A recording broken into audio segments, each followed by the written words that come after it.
Assalamualaikum warahmatullahi wabarakatuh. Perkenalkan, nama saya Fidela Syazwina Siregar dengan NIM 22090611. Nah, di sini saya akan menjelaskan tentang good governance. Jadi good governance itu artinya itu untuk cara mengelola pemerintah atau organisasi dengan baik, yang menekankan pada transparansi, keadilan, akuntabilitas, serta partisipasi masyarakat. Nah, tujuan adanya good governance ini untuk menciptakan tata kelola yang adil, efektif, dan juga bisa memenuhi kebutuhan semua pihak yang terlibat.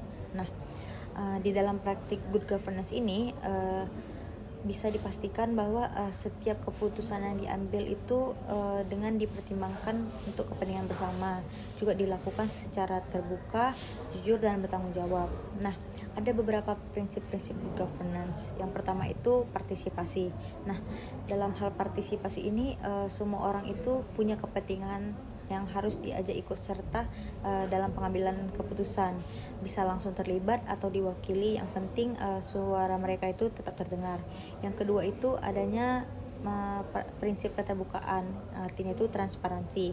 Nah, dalam hal ini pemerintah atau organisasi juga harus jujur dan terbuka soal apa yang mereka lakukan, maupun itu informasi penting atau juga informasi yang gampang diakses supaya orang tahu apa yang sedang dikerjakan. Nah, yang ketiga itu ada prinsip akuntabilitas. Nah, jadi setiap orang yang punya tanggung jawab itu harus siap mempertanggungjawabkan apa yang dia lakukan, terutama kepada orang yang terkena dampak dari keputusan mereka. Nah, yang keempat itu ada efisiensi dan efektivitas. Nah, dalam hal ini kerja itu harus dilakukan dengan cara yang paling hemat tenaga, waktu, dan juga biaya, tapi tetap menghasilkan hasil yang terbaik dan juga sesuai kebutuhan masyarakat. Nah, yang kelima itu ada keadilan dan inklusivitas. Jadi dalam hal ini semua orang itu, termasuk yang dari kelompok kecil atau lemah, harus mendapatkan perlakuan yang sama, juga punya kesempatan yang setara untuk merasakan hasil dari kebijakannya. Nah, yang keenam itu ada kepastian hukum.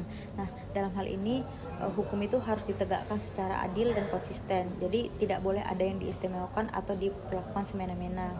Yang ketujuh itu ada responsivitas. Nah, dalam hal ini pemerintah ataupun organisasi harus cepat tanggap terhadap masalah dan kebutuhan masyarakat.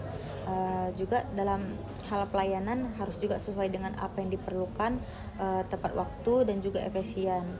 Yang delapan itu ada musyawarah dan kesepakatan. Dalam hal ini juga pengambilan keputusan harus mengutamakan diskusi dan musyawarah, supaya semua pihak itu bisa mencapaikan kesepakatan yang adil dan juga bisa diterima bersama.